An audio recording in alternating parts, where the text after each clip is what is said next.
should be, I think, the last standard in this unit, yep. And we're going to work on graphing the last 4 types of functions: tangent, cotangent, secant, and cosecant.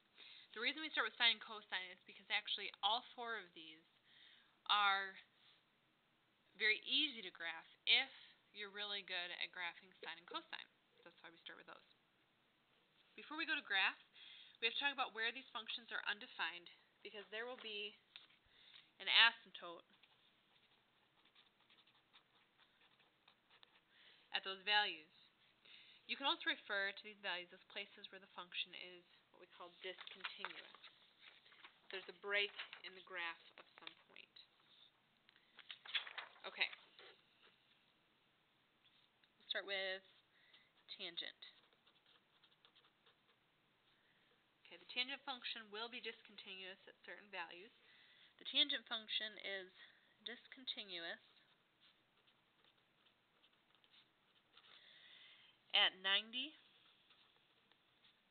and 270 and any other rotation.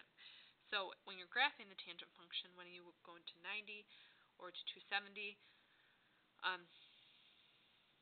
or you can think of it as the quarter mark and the 3/4 mark of your function, it's going to be an asymptote instead. Cotangent, it's similar, but it's discontinuous at all the others. So 0, 180, 360. So this would be the first mark, the middle mark, and the last mark of your period. Secant. Secant is discontinuous at 90 and 270. Cosecant is discontinuous at 0, 180, and 360. Notice both co-functions match, and then the other 2 match as well. And we're going to graph these functions on the calculator just to get an idea of what they generally look like. Make 4 graphs here.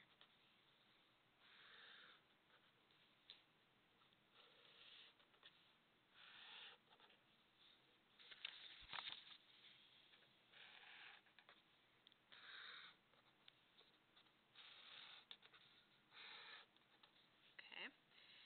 And then this is going to be 360, so halfway is going to be 180, this will be 90, this will be 270. Okay, I'm not going to mark that for each one, but you kind of get the gist here. Okay, we're not graphing the shifting types these aren't the shifting ones. These are like the parent functions: tangent, cotangent, secant, cosecant. Just to get an idea of what the graph will look like.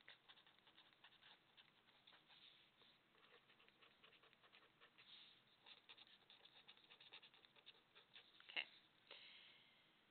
Alright, the tangent function is discontinuous at 90 and 270. So at 90 and 270, and then that's the same for secant. You're going to draw an asymptote. And then for cotangent, this one in the middle, and at 360. And for cosecant, same thing. So you're drawing your asymptotes. Alright, the tangent function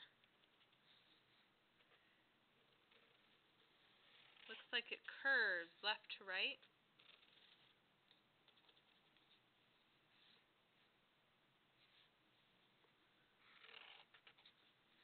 As you move left to right. So if you were to graph the tangent function on your calculator, that's what the graph would look like. And that same pattern right there would just keep repeating over and over again. Cotangent function looks kind of the same, except it decreases left to right.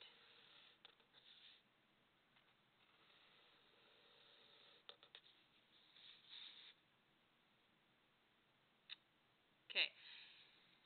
Secant is the reciprocal of cosine.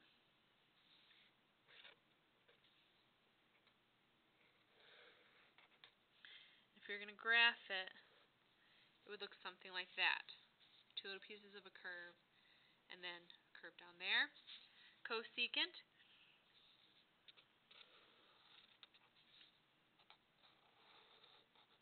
looks like that. Okay, so if you flip to the next page,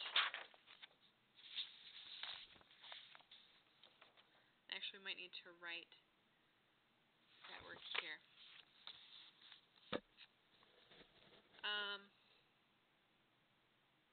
We'll talk about tangent and cotangent when we actually graph tangent and cotangent. But I think the first one I have us graphing is cosecant. So let's start with cosecant here. Some notes about cosecant. Cosecant is the reciprocal of sine, meaning where sine is, well, we'll say it has a peak or a hill, cosecant has a valley. And vice versa, wherever sine has a valley, cosecant has a hill.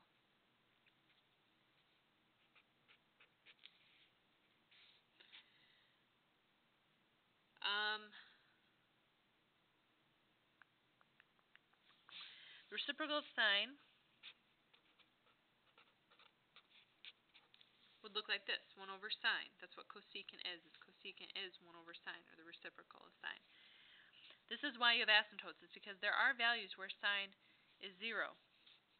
So sine of theta equals 0 at 0 degrees, 180 degrees, and 360 degrees. If you remember our unit circle, 0, 180, and 360, your points there are negative 1, 0. So sine is y over r in the unit circle, and your y value is 0 in both those locations. So that is why at 0, 180, and 360, cosecant has an asymptote because you can't have 1 over 0. That makes sense.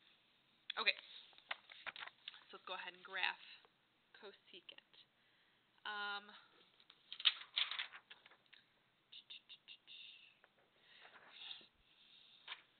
Let's start with just this one. Y equals 3 plus 4 cosecant of 40 times theta minus 40 degrees.